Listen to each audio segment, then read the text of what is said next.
L'espace devient un riche matériau pour mettre la lumière sur les conditions humaines difficiles et dénoncer l'indifférence et la misère dans laquelle vivent les petites gens, dans la société marocaine en particulier. Je vous donne la parole.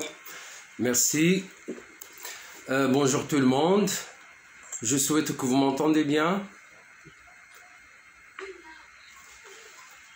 Monsieur Azarwal Sadla, vous m'entendez bien? Oui, on vous entend. Oui, on vous entend. Très bien. Okay. Mais si vous voulez réajuster la caméra pour qu'on voit la totalité de votre visage. Attends. Alors. دابا ديك الكاميرا درتيها اللهم نشوفوك مزيان. مزيان دابا ça va? Impeccable, مخير. Très bien. Alors, donc, sans plus tarder, je tiens tout d'abord à vous remercier. C'est Azarwal et son équipe, c'est Omar pour ce magnifique colloque que depuis hier, je me réjouis par de belles interventions avec un sérieux qui marque la qualité de cette organisation. Je suis content de présenter devant vous mon sujet qui porte sur l'esthétique de la leader, de l'espace dans les romans de Mahi Bimbine. J'ai choisi Les Étoiles de Sidi Moumen et Le Seigneur vous le rendra. Alors, le recours à la notion de l'espace dans la littérature est une pratique courante. C'est pourquoi comme vous le savez, différentes théories sont axées sur l'espace en littérature. Alors, l'espace est une dimension qui a plus d'une fonction dans un récit.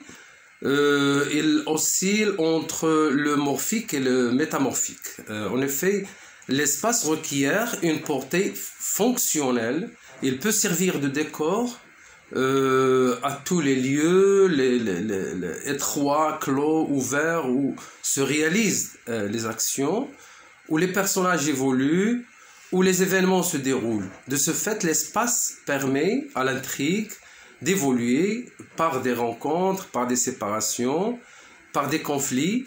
Toutefois, cette dimension littéraire ne se limite pas à cet aspect, on va dire, fonctionnel et décoratif. Elle donne en outre un signifié symbolique et devient par là même un acteur principal dans un roman où l'espace joue un rôle capital dans la narration, comme le précise Zetten lorsqu'il, je cite, « Les nouvelles approches en littérature refutent l'idée reçue que l'espace soit simple décor, arrière-plan ou encore mode de description. Dès lors,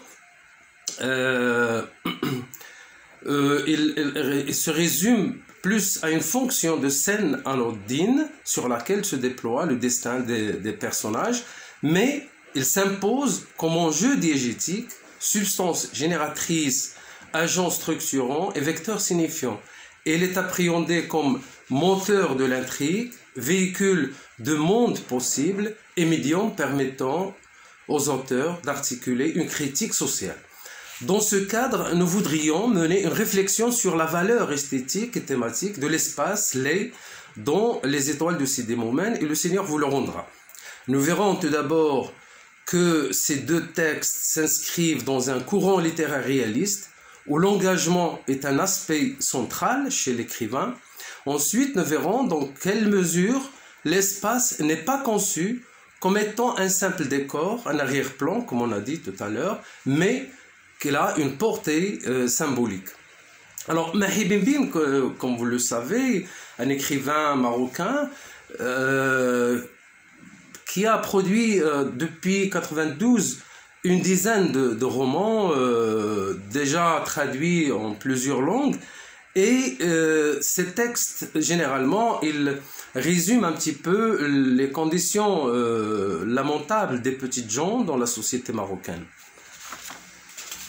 Son 7e et 8e roman, ce qui constitue mon corpus, Les Étoiles de Sidi Moumen et Le Seigneur vous le rendra, mettent en scène des personnages écrasés par de pénibles conditions humaines Il les inscrit dans des contextes familiaux et sociaux marqués par le désespoir, la misère, la mendicité, la mort, etc.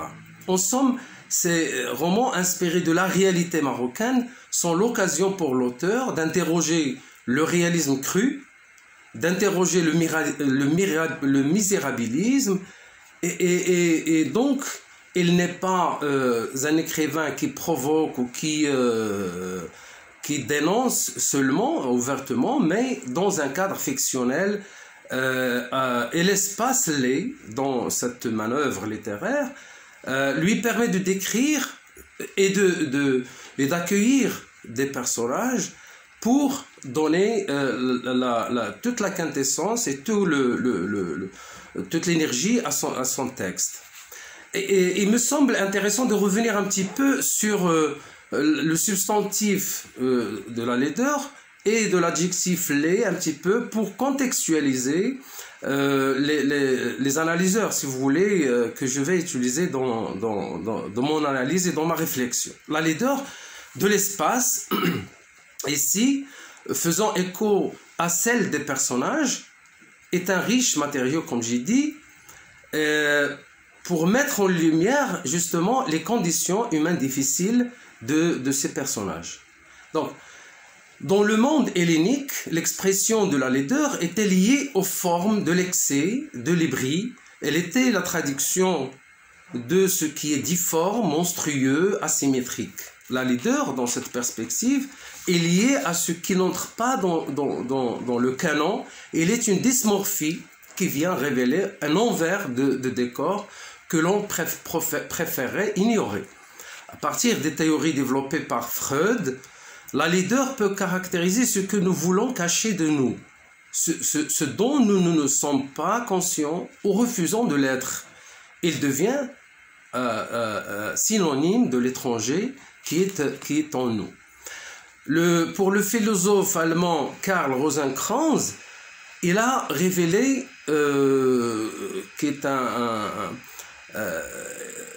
il a en quelque sorte réévalué ce concept philosophique, celui de la laideur, parce que lui, il fut un pionnier dans ce sens à travers son livre L'esthétique de la laideur,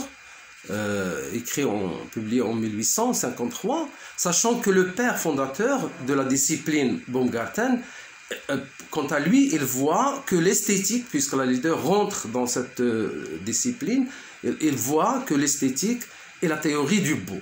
Alors, à partir de ce moment, comment pourrait-il y avoir une esthétique de ce qui est contraire au beau, hein? Pour Rosenkranz, le laid n'est rien d'autre que le beau négatif. La pure image du beau ressortirait avec d'autant plus d'éclat sur la sombre toile de fond du laid.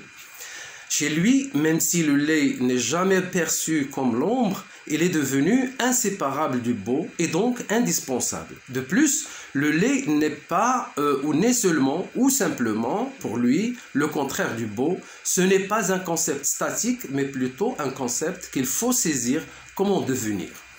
Rosenkranz, quant à lui, élabore dans son ouvrage une phénoménologie complète et une classification du laid.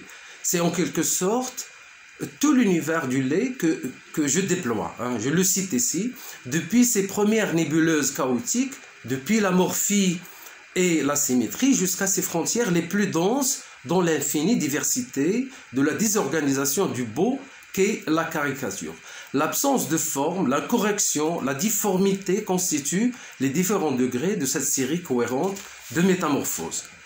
Rosenzweig a raison de préciser que chez Rosenkranz, le laid occupe, en fin de compte, dans l'esthétique, la place de moyen terme entre le concept du beau et celui du comique. Dans cette perspective, nous pensons que l'écrivain Mahi Bimbine, à travers les deux textes de notre corpus, recourt à la défiguration de l'idéal, des espaces et des personnages, créant par là une situation comique ou une situation de dégoût. À l'instar de la caricature, dans la mesure où la caricature devient comique lorsqu'elle exagère un caractère particulier au-delà de la mesure produisant son contraire idéal. Alors, Les Étoiles de Sidi Moumen est un roman inspiré des événements tragiques liés aux attentats terroristes survenus à Casablanca le 16 mai 2003. Le roman s'ouvre déjà d'emblée sur la description de l'espace, à partir de la première phrase où se sont déroulés ces événements. Donc, déjà, il contextualise le roman dans un espace.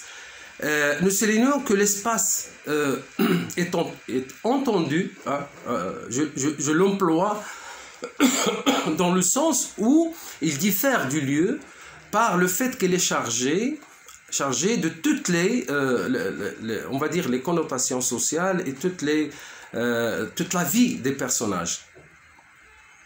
Donc, je cite ce premier passage dans lequel il contextualise le lieu où vont se dérouler les événements. Je cite le narrateur qui s'appelle Yashin. « Un promeneur pourrait longer notre quartier sans se douter un instant de son existence. Orné de crénelures, un imposant mur en pisé le sépare du boulevard où un flot ininterrompu de voitures fait un brin de tout diable. Dans ce mur, on avait creusé des fentes semblables à des meurtrières de l'on pourrait contempler à loisir l'autre monde. » L'écrivain choisit un espace connu par sa laideur excessive, le quartier Sidi Moumen, et le porte à la fiction et donc à la symbolisation. Le narrateur résume la trame narrative dans la première phrase. Cet espace de Sidi Moumen est un signe de honte dans une société en voie de développement qui se veut moderne. C'est pour cela on l'a entouré de murs pour le dissimuler des regards des visiteurs, des passants de l'étranger. Donc la symbolique de mur est exploitée pour exprimer la rupture qui existe entre la vie à Sidi Moumen, la vie des enfants et de ces personnages qui y vivent, maudits, mis à la marge, et le monde des lumières du Grand Casablanca qu'on regardait à travers ces trous. Donc, le mur symbolise en plus le désespoir des morts vivants, hein, comme Yashin aime nommer ces personnages, comme des êtres oubliés dans les décombres, dans la pourriture, une laideur décrite pour exprimer la couleur de l'agonie des personnages, comme nous pouvons le constater dans ces propos de Yashin, je cite, « En vivant à Sidi Moumen, cerné de Maccabées et de rampants, nous étions en réalité presque morts. » Le texte et donc la diégèse, est parsemé d'espaces et de décors hideux et rempli de puanteurs cruelles. Monsieur Taheri, oui. Il vous reste 3 minutes. Merci.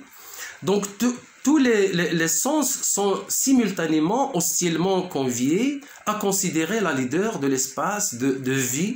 Celle-ci fait dans l'harmonie écho excrémentiel aux conditions humaines lamentables des êtres vivants tels que des fantômes à Sidi Moumen.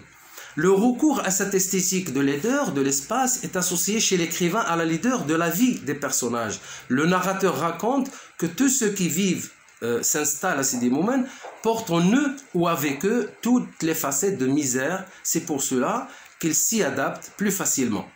Et là, une citation à la page 51. Le miracle à Sidi Moumen est l'étrange facilité avec laquelle s'y adaptent les nouveaux avenants venus des campagnes desséchées et des métropoles voraces chassés par un pouvoir aveugle des nantis sanctus. Ils se coulent dans le moule d'une défaite résignée.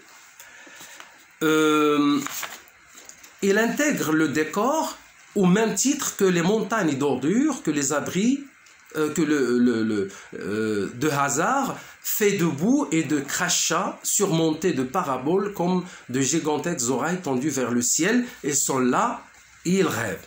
Donc il faut constater que la laideur de cet espace et de l'apparence physique des personnages ne garantit pas une laideur morale de ceux-ci. Sur le plan des personnages,